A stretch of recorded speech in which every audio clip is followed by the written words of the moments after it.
ಯತೀಂದ್ರ ಸಿದ್ದರಾಮಯ್ಯ ಕೊಟ್ಟಂತ ಒಂದು ಹೇಳಿಕೆ ಈಗ ರಾಜ್ಯ ರಾಜಕೀಯದಲ್ಲಿ ಸಾಕಷ್ಟು ಚರ್ಚೆಗೆ ಕಾರಣವಾಗಿದೆ. ಅದು ಹೆಚ್ಚು ಲೋಕಸಭಾ ಸ್ಥಾನ ಗೆದ್ದರೆ ಸಿದ್ದರಾಮಯ್ಯ 5 ವರ್ಷ ಸಿಎಂ ಆಗಿ ಮುಂದುವರಿತಾರೆ, ಅವರೇ ಇರ್ತಾರೆ ಅಂತ. ಅದಕ್ಕೆ ಈಗ ಸಿದ್ದರಾಮಯ್ಯನವರೇ ಪ್ರತಿಕ್ರಿಯೆ ನೀಡಿದ್ದಾರೆ ಮಗನ ಹೇಳಿಕೆಗೆ. ನಾವು ತೀರ್ಮಾನ ಮಾಡಲ್ಲ, ಅವರು ತೀರ್ಮಾನ ಮಾಡಲ್ಲ, ಈ ಬಗ್ಗೆ ಹೈಕಮಾಂಡ್ ತೀರ್ಮಾನ ಮಾಡುತ್ತೆ. ಇದು ಬೆಳಗಾವಿಯಲ್ಲಿ ಮುಖ್ಯಮಂತ್ರಿ ಸಿದ್ದರಾಮಯ್ಯನವರ ರಿಯಾಕ್ಷನ್. ಹೈಯೆಸ್ಟ್ ಸೀಟ್ ಗೆದ್ದಿದ್ದೆ ಆದ್ರೆ ನಮ್ಮ ತಂದೆಯವರು 5 ವರ್ಷ ಪೂರೈಸ್ತಾರೆ ಅನ್ನುವಂತ ಮಾತನ್ನ ನಿಮ್ಮ ಮಗ ಯತೀಂದ್ರ ಅವರು ಹೇಳಿದ್ದಾರೆ.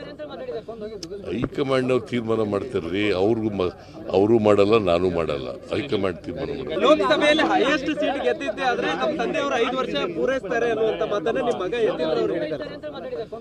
ಹೈಕಮಾಂಡ್ ನಾವು ತೀರ್ಮಾನ ಮಾಡ್ತಾರ್ರಿ, ಅವರು ಮಾಡಲ್ಲ, ನಾನು ಮಾಡಲ್ಲ, ಹೈಕಮಾಂಡ್ ತೀರ್ಮಾನ ಮಾಡ್ತಾರೆ. ಲೋಕಸಭೆಯಲ್ಲಿ ಹೈಯೆಸ್ಟ್ ಸೀಟ್ ಗೆದ್ದಿದ್ದೆ ಆದ್ರೆ ನಮ್ಮ ತಂದೆಯವರು 5 ವರ್ಷ ಪೂರೈಸ್ತಾರೆ ಅನ್ನುವಂತ ಮಾತನ್ನ ನಿಮ್ಮ ಮಗ ಯತೀಂದ್ರ ಅವರು ಹೇಳಿದ್ದಾರೆ.